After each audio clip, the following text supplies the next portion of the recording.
Hello, I'm Mackenzie and welcome to Unpacked with Mac, and today we are unpacking the origins of Christmas markets and how they accidentally became Nazi propaganda. I know, it sounds crazy and it is a crazy story, so let's hop into it. Now, before we dive in, I quickly wanted to say happy holidays to whatever you're celebrating this season, and hopefully I can wish you guys a Merry Christmas today because I got this filmed, edited, and uploaded on time. I honestly have my doubts in myself, but we'll see. Side note, but if my hair or makeup looks slightly crazy today, it's because I was modeling for a prom shoot earlier today and I kind of just left all of the prom makeup and hair, hence the little crystals in my hair. So, what exactly are Christmas markets? Now, if by some Christmas miracle, or honestly, it's not really a miracle, it's kind of sad if you haven't heard of a Christmas market, but they are essentially your winter variation of your local farmer's market, where different vendors sell drinks, crafts, tchotchke, gifts, and I even have some hot cocoa here.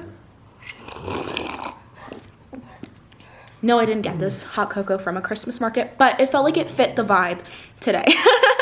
They pop up all around the world and are supposedly rooted in German tradition.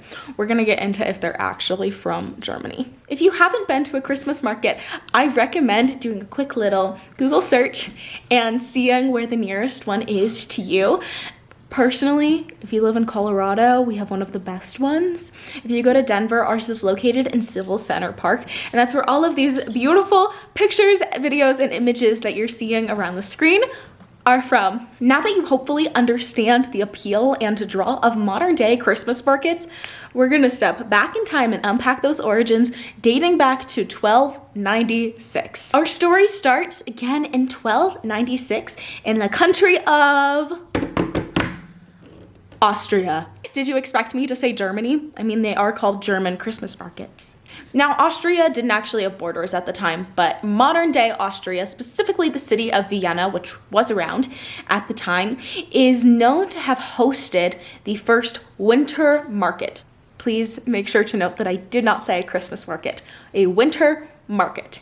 And this is because, side note, but I'm going to be messing up so many names and words, so I'm going to add as many as I can onto the screen so you can at least read what I'm trying to say to you guys. Duke Albrecht the First decided that it would be beneficial to his citizens to host a 14-day winter market so that they were able to access supplies before kind of retreating for the winter months in Europe.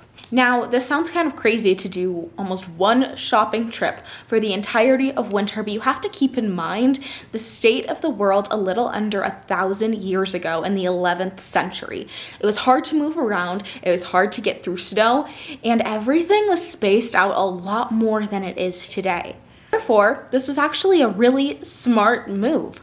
And quickly, the winter markets became a popular trend throughout all of Europe through the 13 and 1400s, even into the 1500s. This meant that different dukes, kings, queens, rulers, basically any monarch that was in charge of a kingdom in Europe was starting to put together these winter markets. Now, these were much more similar to a convenience store than the Christmas markets that we see today, as the stalls would typically contain a butcher, a baker, heavily based in food and resources. So why are they considered German Christmas markets if they were started in Vienna? This is where I want you to look at this map and this town called Nuremberg, Germany.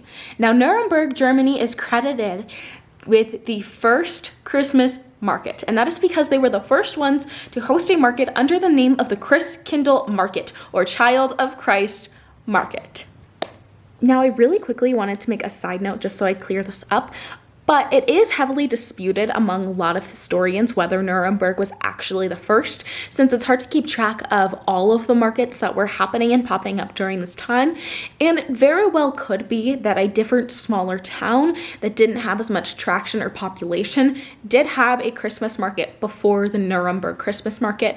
However, for the sake of this video, Nuremberg was the first. So Austria invented the market, but Germany made it religious? Why? Now, if you can think all the way back to your high school history class, the name of Martin Luther might ring a bell. No, I'm not talking about this guy. I'm talking about this one. Martin Luther was a German priest that became popular during the 1600s in Germany. He was a member of the Roman Catholic Church and a huge character during the Protestant Reformation of 1600. Essentially, what he helped do is spread Catholicism throughout all of Europe and popularize the religion. Now, although he did do a lot to help spread the religion, the main thing that's important to this story is the moving of a holiday on December 6th to December 25th. And this holiday is none other than Christmas. Now, it wasn't originally called Christmas. The purpose of the holiday on December 6th was to exchange gifts in honor of Saint Nicholas, which, I'm not gonna lie, I guess I'm proving how unreligious I am because I had no clue that Saint Nicholas was an actual person other than just another name for Santa Claus. My bad. However, Martin Luther, to help spread Catholicism, recommended the moving of the holiday and exchanging of gifts to December 25th. While the reasons for moving the holiday are somewhat murky, and there's a lot of things that go into it and how they decided that that was the day that Jesus was born on and other things like that, one of the main reasons was the pagan religion, which is almost a variation of witchcraft. I'm so sorry if that's like offensive or anything like that. I honestly don't understand the pagan religion a whole lot, but I would love to do a deep dive video into how the pagan religion relates to Christianity and Catholicism because I think it's really fascinating. Essentially, the pagans had a holiday around December 25th that in order to convert them to Catholicism, the Catholics thought it would be easier if they had a holiday on the days that were already celebrated. Same goes with Easter, and I could talk about that again in a different video and how Easter is basically pagan symbols and a conversion tactic. So, Christmas has been moved to December 25th because of this guy named Martin Luther. Now, people were already exchanging gifts for the previous holiday in honor of St. Nicholas, and the tradition carried on when it moved to December 25th. Now, the winter markets, though not originally religious adjacent, were around the same exact time that people were looking for gifts for Christmas. Are you getting where I'm going with this? This comes to the commercialization of Christmas. Because of the exchanging of gifts, a lot of people saw the need to capitalize on this new market and time of year by selling gifts to give to friends and family. So more and more vendors started opening stalls in these winter markets, selling more than just food, but crafts and items that could have the possibility of being gifted. This led to the markets eventually evolving into those Christmas markets that I mentioned in Nuremberg, Germany. Now I want to try to elaborate for you just how big Christmas markets were in their kind of golden age during the 17th and 18th century. Christmas markets could have upwards of 600 different vendors and stalls, which is kind of an insane amount to think about. Hundreds of thousands of visitors, and they were a draw. They were a tourist attraction. They were building countries' economies. They were overall good until the 1900s. Roll in the Nazis. I feel like that was so dramatic. I feel like I probably shouldn't be like, Nazis. It's fine, I'm half Jewish. Now this for me is by far the most fascinating part of everything I learned about the history of Christmas markets, and it's probably what I used in the thumbnail and title. I promise it's not clickbait. Christmas markets are actually Nazi propaganda. So let me explain why. Now, I'm going to assume that you all know the basics of World War II, and I don't have to elaborate what happened during that time period. However, we do need to start slightly before the 1900s and get into the cause of World War II. Now, before the 1900s, there was something called the Industrial Revolution that was kind of taking the world by storm. With the increase of machinery and different processes to make things faster and production quicker, less and less Christmas markets were showing up, and less mom and pop shop vendors could sustain showing up for those lengths of time at the Christmas markets, which meant they slowly faded away. So by the 1900s, there was a lack of Christmas markets, and it wasn't a tradition that many people were participating in. Now this name might ring a bell, maybe even more than Martin Luther. Hitler. Now, one thing that people really underestimate is Hitler's power of manipulation and how quickly he was able to get people onto his side. And a huge part of that ended up being Christmas markets. In 1934, just 5 years before the start of World War II, the Nazi political party needed to gain public favor, and how they did that was by reinstating the Berlin Christmas market. Now, this was a success. Now, when I say it was a success, the first year it was open, they had a record-breaking 1.5 million visitors to the Berlin Christmas market. That's actually crazy. So, the tradition of going to Christmas markets became a symbol of German nationalism and pride as shown by the Nazi political party. So I'm sure you all can assume it drastically increased public perception in Germany. And because of this nationalistic view of Christmas markets, it's another reason why Christmas markets are considered from Germany to this day. Jeez, I never thought I would be saying thank you to those horrible people, but I do really love Christmas markets.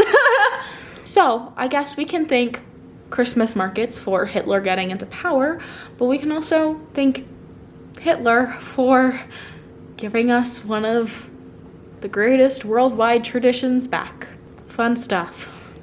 My favorite tidbit is that there were regulations and rules on what shops could participate, and I think my favorite theory as to how it went down is there was a guy who's like, I'm gonna sell dreidels and latkes, and Hitler was like, no, you're gonna sell Christmas trees. That's just like, it's not actually, I should be so clear, I don't think that's actually what happened. That's just in my head.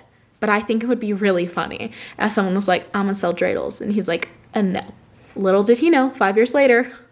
Now, as you can assume, the rest is pretty much history. Christmas markets did slow down a little bit in Germany during the war, but they were also used after the war as a way to pick the country back up. And again, gain nationalism and pride back after it had been done to pretty bad in World War II. Quickly, this tradition spread again throughout the world, and more cities around the world started picking up the tradition. This time, it actually spread beyond Europe into North America and even some parts of Asia. Did you know Tokyo has one of the biggest Christmas markets? That's actually crazy to me. Soon, the whole world was celebrating Christmas using these markets, and that kind of leads us to where we are today, a commercialized version of the holiday where you go with friends, sip some hot cocoa, and enjoy a lovely stroll down the Christmas market.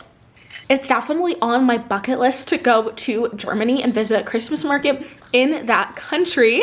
I actually have been to Germany before, not during the winter season, during the summertime, and I visited a lot of the castles in southern Bavaria.